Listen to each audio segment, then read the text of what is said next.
تیرے مقام لامکاں سے دور نہیں، وہ جلوہ گاہ تیرے خاکداں سے دور نہیں۔ محترم صدر محفل اور معزز سامعین، السلام علیکم۔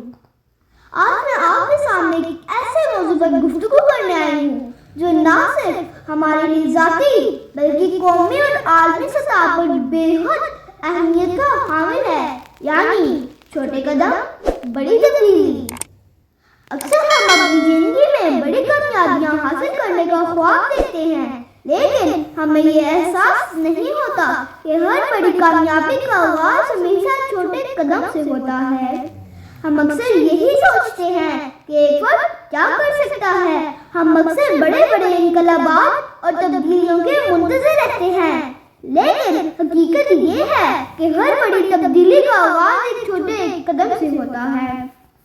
محترم سامعین، اسلام کی تاریخ سے روشن مثال لیجیے جب میرے اور آپ کے پیارے نبی حضرت محمد مصطفیٰ صلی اللہ علیہ وآلہ وسلم نے اللہ تعالیٰ کا پیغام پھیلانا شروع کیا تو چند افراد نے ساتھ دیا۔ یہ چند افراد بظاہر کمزور لگتے تھے، لیکن ایمان اور عمل سے بھرپور یہ قلیل تعداد ایک ایسی عالمگیر تحریک بن گئی جس نے تاریخ کا رخ موڑ دیا۔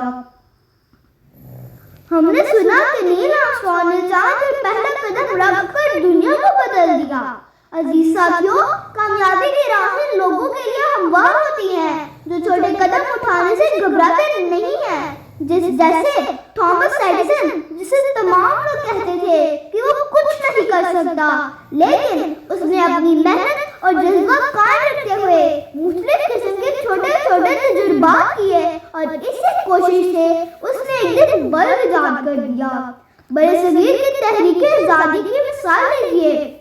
جب علامہ اقبال نے مسلمانوں کے لیے خود مختار وطن کا خواب دیکھا، یا پھر تاریخ کے اوراق پلٹے تو مہاتما گاندھی کی تحریک عدم تشدد بھی ایک چھوٹے قدم سے شروع ہوئی۔ تو اس سب مثالیں ہمیں یہی سکھاتی ہیں کہ ہمیں اپنے معاشرے میں تبدیلی لانے کے لیے بڑے منصوبے نہیں بلکہ مثبت اور چھوٹے قدموں سے آغاز کرنا چاہیے۔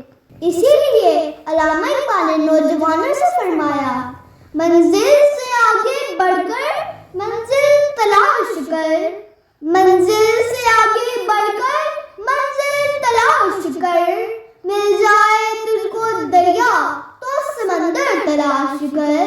ہر شیشہ ٹوٹ جاتا ہے پتھر کی چوٹ سے، ہر شیشہ ٹوٹ جاتا ہے پتھر کی چوٹ سے، پتھر ہی ٹوٹ جائے وہ شیشہ تلاش کر، پتھر ہی ٹوٹ جائے وہ شیشہ تلاش کر۔ سجدوں سے تیرے کیا ہوا صدیاں گزر گئیں، سجدوں سے تیرے کیا ہوا صدیاں گزر گئیں، دنیا تیری بدل دے وہ سجدہ تلاش کر، دنیا تیری بدل دے وہ سجدہ تلاش کر۔ آپ سب کی سماعتوں کا شکریہ۔